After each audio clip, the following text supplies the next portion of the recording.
નમસ્કાર મિત્રો, સ્વાગત છે તમારું અમારી ચેનલ ગુચ્ચુ હેલ્થી હેબિટ્સમાં। શું તમે તમારા પુત્ર પુત્રીઓ સાથે બગીચામાં દોડવા માંગો છો, પરંતુ તમારા પગ તમારો સાથ નથી આપતા? તમે જ્યારે સીડીઓ ચડો છો ત્યારે તમારા ઘૂંટણમાંથી કટકટનો અવાજ આવવા લાગે છે।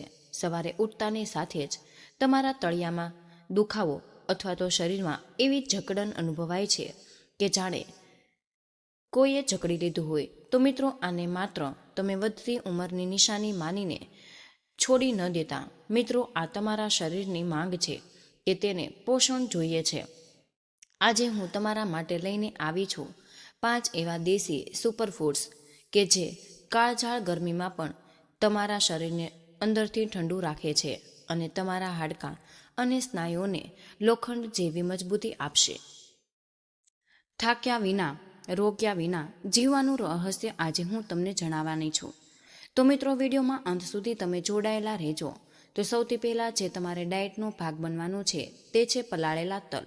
દુનિયાના સૌથી શક્તિશાળી કેલ્શિયમ સ્ત્રોતમાંથી એક છે। તેમાં દૂધ કરતાં લગભગ 10 ગણું વધારે કેલ્શિયમ હોય। વૃદ્ધોમાં જે ઓસ્ટિયોપોરોસિસ જે હાડકાનું પોલાણ હોય, તલ તેને ભરવાનું કામ કરે। તેમાં રહેલું ઝીંક હાડકાની ઘનતા એટલે કે બોન ડેન્સિટી વધારે અને કોપર સાંધાને સોજાને ઓછો કરે। તલની તાસીર ગરમ હોય, પરંતુ જ્યારે આપણે તેને 8 થી 10 કલાક પાણીમાં પલાળીએ ત્યારે તેની તાસીર બદલાઈ જાય। પલાળવાથી તેમાં રહેલું ફેટિક એસિડ નીકળી જાય, જેથી શરીરને તેના કેલ્શિયમને સરળતાથી શોષે। કેલ્શિયમ આપવાની સાથે તે તમારા શરીરમાં નેચરલ તેલ પણ આપે। તો સાંધામાં કટકટનો અવાજ, સાંધા ઘસાઈ ગયા છે, તેમાં પણ આ ફાયદો કરે। તલનો ઉપયોગ કેવી રીતે કરવો? તો રાત્રે 1 મોટી ચમચી લગભગ 10 ગ્રામ તલનો અડધો કપ પાણીમાં પલાળી સવારે ખાલી પેટે તલને થોડા ગોળ સાથે ખૂબ ચાવીને ખાવા।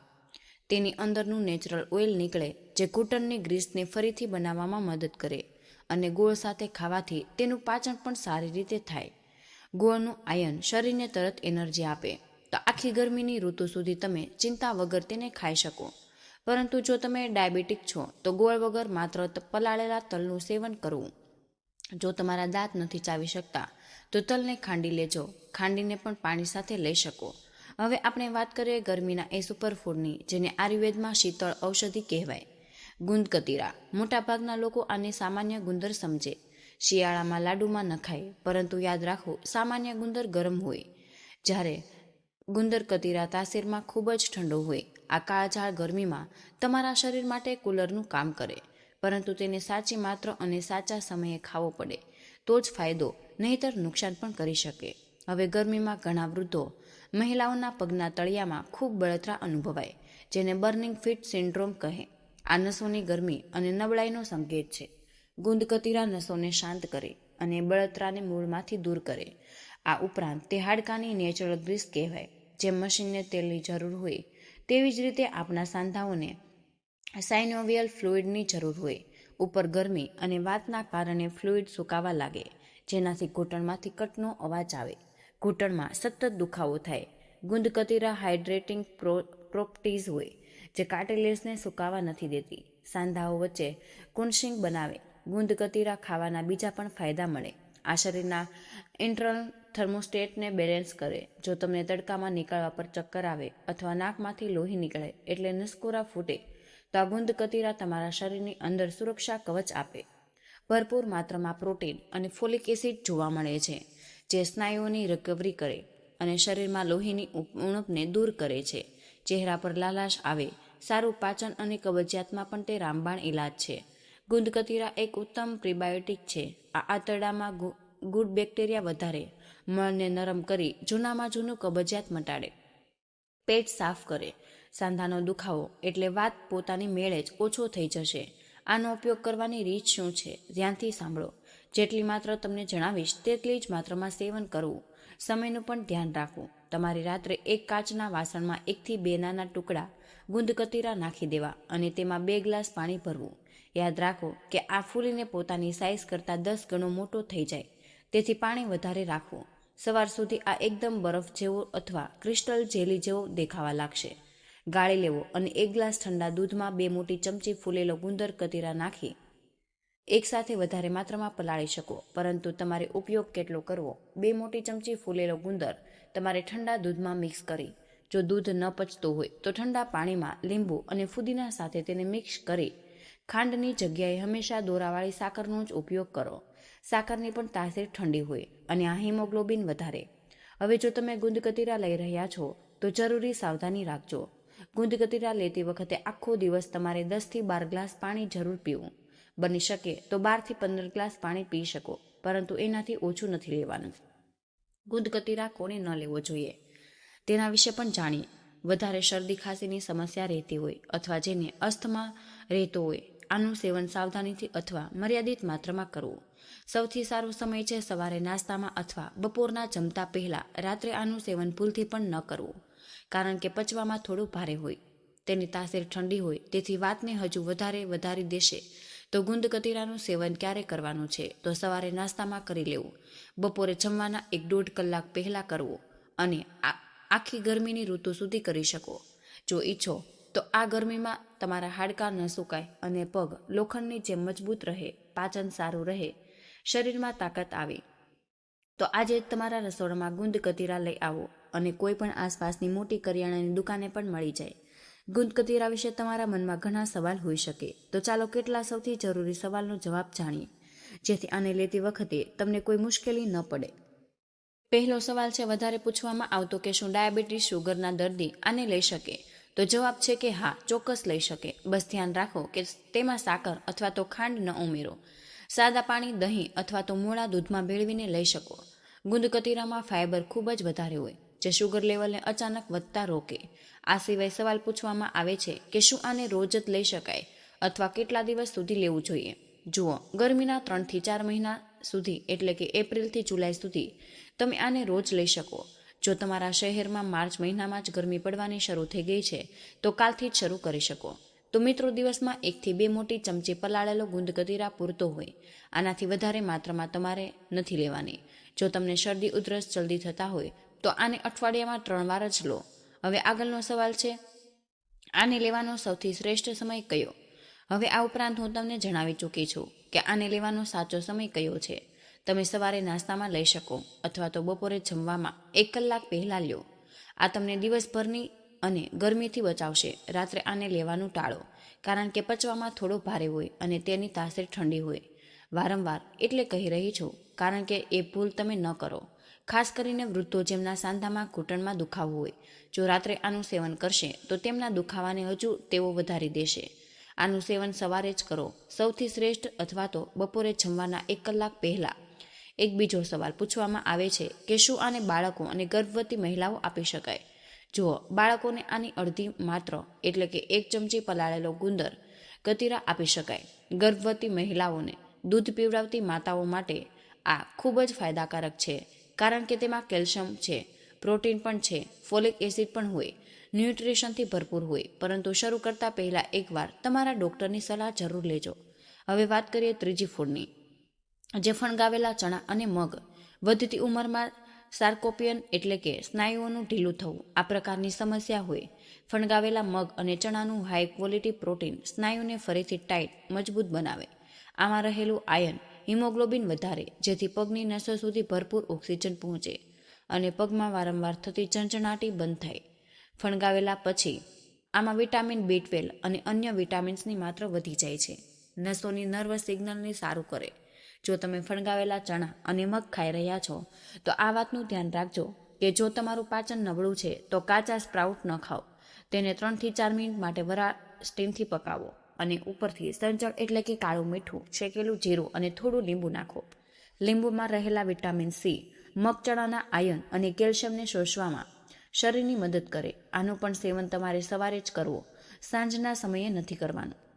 મિત્રો, હવે વાત કરીએ એક એવી જોડીની જે તમારા શરીરમાં ઝેર, એટલે કે ટોક્સિનને બહાર કાઢી ફેંકે. તે છે મેથી દાણા અને કિશમિશ.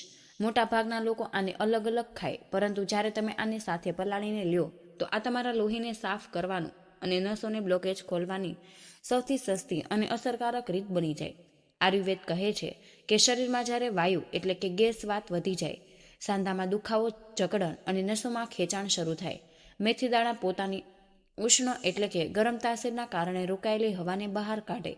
આ ઘૂંટણ, કમર અને એડીના દુખાવાને મૂળમાંથી દૂર કરવાની તાકાત ધરાવે. મેથીમાં ડાયજેશનની નામનું તત્વ હોય. એક પ્રાકૃતિક એન્ટી ઇન્ફ્લેમેટરી આ દબાયેલી નસોના સોજાને ઓછો કરે અને ત્યાં જ કિશમિશમાં રહેલું પોટેશિયમ સ્નાયુઓના ખેંચાણને ક્રેમ્પ્સને તરત શાંત કરે. જો રાત્રે સૂતી વખતે તમારી પિંડીમાં દુખાવો થતો હોય તો આ નુસ્ખો તમારા માટે ઉપરાંત શુગરના દર્દીઓની નસો માટે નબળી પડીને બહેરી એટલે કે શૂન્ય થવા લાગે. મેથી દાણા ઇન્સ્યુલન્સની સેન્સિટિવિટીને વધારે અને કિશમિશ નસોને નેચરલ ગ્લુકોઝ અને એનર્જી આપે જેથી નબળાઈ અનુભવાતી નથી. કિશમિશ આયર્ન અને વિટામિન બી કોમ્પ્લેક્સનો પણ ભંડાર છે. આ નવું લોહી બનાવે જેથી નસોમાં રક્ત સંચાર બ્લડ સર્ક્યુલેશન ઝડપી બને. બહેરાશ શૂન્યતા પોતાની મેળે ગાયબ થઈ જાય. આખી રાત પલ્યા પછી મેથી અને કિશમિશનું પાણી એક નેચરલ ડિટોક્સ ડ્રિંક બની જાય. આ સવારે તમારા પેટને પૂરી રીતે સાફ કરે જેથી યુરિક એસિડ ઓછું થાય અને ગઠિયા એટલે કે આર્થરાઇટ્સના દર્દીઓને ખૂબ આરામ મળે.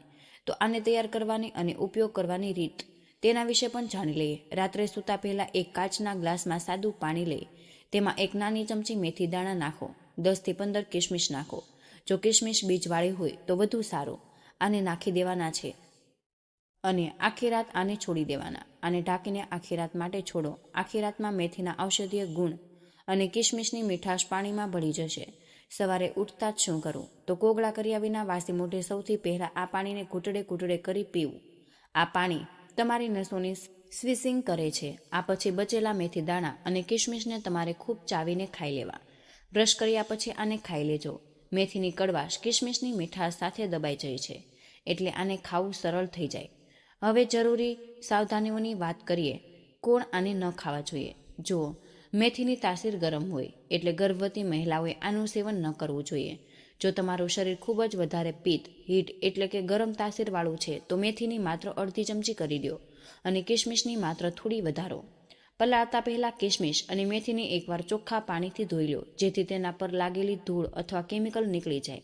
તો મિત્રો, આ નુસ્ખો માત્ર તમારા સાંધાઓને લચીલા નહીં બનાવે પરંતુ તમારા ચહેરા પર એક નવી ચમક લાવશે કારણ કે આ અંદરની સફાઈ કરે. આને ઓછામાં ઓછા 21 દિવસ અજમાવી જુઓ. પરિણામ તમને આશ્ચર્યચકિત કરી દેશે. હવે વાત કરીએ છેલ્લા ફૂડની. તે છે શેકેલા મખાના. જુઓ, હાડકાં માટે માત્ર કેલ્શિયમ પૂરતું નથી. મખાનામાં મેગ્નેશિયમ અને ફોસ્ફરસનું સાચું સંતુલન હોય. કેલ્શિયમને હાડકાની અંદર લોક કરે. મખાનામાં સોડિયમ ઓછું હોય એટલે આ બીપીના દર્દીઓ અને વૃદ્ધો માટે સૌથી સુરક્ષિત નાસ્તો છે. એન્ટી એજિંગ પણ હોય. આ સેલ્સને જલ્દી કરડા થતા રોકે જેથી ઘૂંટણ અને સાંધા લાંબા સમય સુધી જુવાન રહે. તો મખાનાનો ઉપયોગ કરવાની ખૂબ સરળ રીત છે. મખાનાને સૂકા તવા પર અથવા તો અડધી ચમચી દેશી ઘીમાં હળવા શેકો. બપોરના નાસ્તામાં અથવા સાંજની ચા સાથે એક વાટકી મખાના ખાઓ. આને દૂધમાં ઉકાળીને આની ખીર બનાવીને પણ ખાઈ શકાય. તો મિત્રો, આ 5 વસ્તુઓ તમારા જ ઘરના રસોડામાં રહેલી પ્રાચીન દવાઓ છે. ગરમીની આ ઋતુમાં આ તમારા શરીરને અંદરથી ઠંડુ રાખે અને તમને તે તાકાત આપે જે મોંઘી અંગ્રેજી દવાઓ નથી મળતી. બસ યાદ રાખો, નિયમિત જ ચાવી છે. ઓછામાં ઓછા 21 દિવસ સુધી આનું પાલન કરો અને પછી તમારા શરીરમાં બદલાવ જુઓ. આની સાથે હું તમને જણાવીશ, જો આ ઉપાયને તમે અપનાવી રહ્યા છો તો શું નથી ખાવાનું તેની પરેજ વિશે જાણવું ખૂબ જ જરૂરી છે. જો તમે આ વસ્તુઓ ખાઈ રહ્યા છો તો ઉપર બતાવેલા સુપરફૂડ્સ કામ નહીં કરે. તો સૌથી પહેલું છે સફેદ ખાંડ. સોડા આ હાડકામાં કેલ્શિયમને નીચોવે. આ ઉપરાંત વધારે મીઠાથી બચો. શરીરમાં ઇન્ફ્લેમેશનને વધારે. મેંદો અને જંક ફૂડથી અંતર બનાવીને રાખો.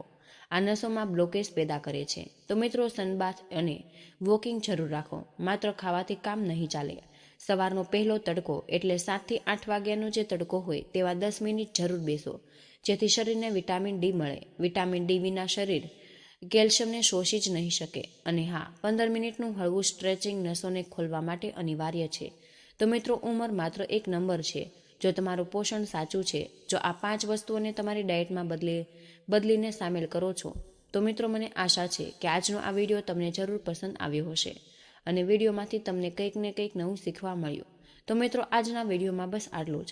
આજની આ માહિતી તમને કેવી લાગી અને આ વિડીયો તમે કયા શહેરમાંથી સાંભળી રહ્યા છો તે કમેન્ટમાં જરૂર જણાવજો. વિડીયો પસંદ આવ્યો હોય તો વિડીયોને લાઇક અને તમારા મિત્રો સાથે શેર કરજો. ચેનલ પર નવા હોય તો ચેનલને સબસ્ક્રાઇબ કરવાનું બિલકુલ ભૂલશો નહીં. વિડીયોને અંત સુધી જોવા બદલ આપનો આભાર.